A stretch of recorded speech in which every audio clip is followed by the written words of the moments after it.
My wife left me for a man with a gun. He didn't know my past. The sound of the gun was quiet, not the bang, the click, metal settling into place, a promise. We were standing in the parking garage under her apartment, concrete sweating, neon flickering like a bad heartbeat. She was behind him, half hidden, half choosing. I noticed the way she didn't say my name, not once. He raised the pistol with a casual wrist, like he'd practiced in mirrors. His smile was thin, confident, borrowed. "Take a step back," he said. I did, because sometimes the safest move is obedience. My phone vibrated in my pocket. I ignored it.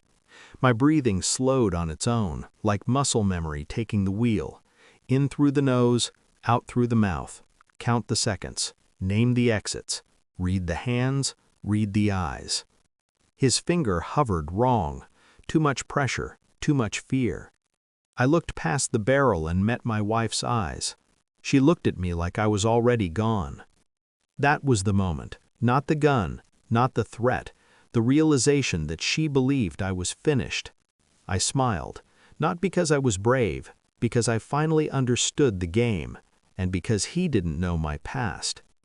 It hadn't started with a gun. It never does. It started with distance that wore my name, with conversations that ended early, with her phone angled away like a secret she didn't want reflected back. I told myself it was work, stress. 18 years can teach you how to lie gently to yourself. She said she needed space. She said she'd met someone who listened. She said it wasn't physical. I nodded, said I understood. Learned a long time ago that understanding is cheaper than dignity in the moment. The night she left, she packed light. No photos, no books, just clothes and a quiet certainty. She kissed my cheek like a formality, like a signature. I stood in the doorway and watched my life exit with measured steps. I didn't ask questions. I started counting. Patterns, times, gaps. Her bank statements told stories she wouldn't, hotel charges she couldn't explain away. A new line on her phone bill, numbers that repeated like a drumbeat. I didn't confront her. I listened. Listened to the way people talk when they think they've won, to the way confidence loosens tongues, to the way lies get sloppy when they think you're broken. The man with the gun wasn't a mystery. He was a symptom, a man who borrowed power because he'd never earned it. She thought she'd traded up. I knew she'd traded loud for dangerous, and I was still very much alive. I stayed calm on the outside. That was the trick. Inside, the storm mapped itself. I didn't need rage. Rage makes mistakes. I needed information, leverage, time. I pulled phone records through an old friend who owed me nothing but respect, ran background checks the way I used to clear rooms, slow, thorough, patient. The man liked intimidation, liked shortcuts, a criminal record like a scrapbook, assault charges, dropped cases, people who stopped testifying. He collected fear. I collected facts. I watched her social media without touching it, learned the cadence of her new life, the places she smiled too wide, the places she avoided the camera. I noted the nights she stayed home and the nights she didn't. I never showed up, not once, because absence is a pressure all its own. I let her believe I was unraveling, missed a call on purpose, answered another too late. When she asked if I was okay, I said yes, short, final. I moved money, quietly, legally.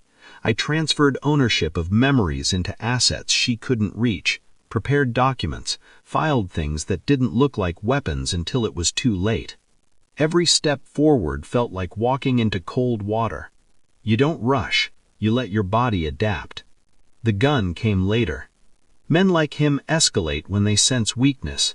He wanted to mark territory, to finish the story with a threat that sounded like an ending. He brought her to watch. That was his mistake.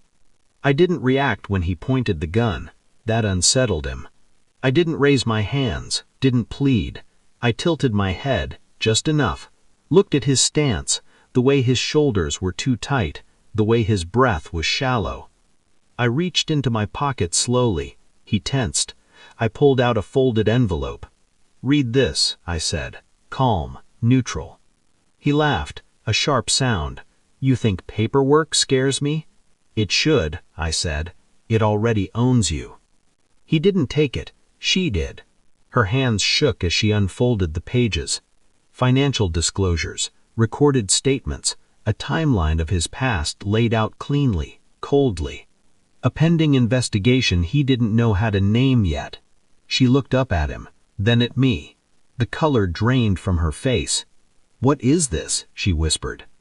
"Truth," I said. "Verified." Stepped back. The gun lowered an inch. His confidence collapsed into calculation. I watched it happen like a slow leak. "You set me up," he said. "No," I said. "You walked into a room you didn't understand." She started crying then, real tears, the kind that come when the ground gives way. I stayed still, because composure is louder than shouting. I didn't take the gun from him. I didn't need to. I stepped past it, past them both. "Wait," she said, my name breaking like glass. I stopped, turned, looked at her the way you look at a place you used to live. Familiar, empty. "I knew," I said, "for a long time." He stared at me with something close to awe or fear. It's hard to tell when men realize they were never in control. I leaned in close enough that only he could hear me. "You chose intimidation because it's fast," I said. "I chose patience because it lasts." Then I walked away. By the time the investigation became public, I was gone. New city, new routine, no forwarding address. I watched the fallout from a distance, like a weather report that no longer applied to me. She tried to call, I let it ring, because the cruelest thing you can do to someone who underestimated you is to deny them a final argument. I don't think about the gun anymore. I think about the silence after, the kind that settles when a chapter ends without applause, without forgiveness, without noise. I learned something in the aftermath, something simple, something permanent. Power doesn't announce itself, it waits. She lost the man she chased and the man she abandoned in the same season. He lost the illusion that fear makes you strong, and I lost the weight I'd been carrying without realizing it had a name. I wake up clear now, focused, untethered, no nightmares, no regrets, just the quiet certainty of a man who walked away intact, and the knowledge that I will never again be mistaken for someone easy to finish.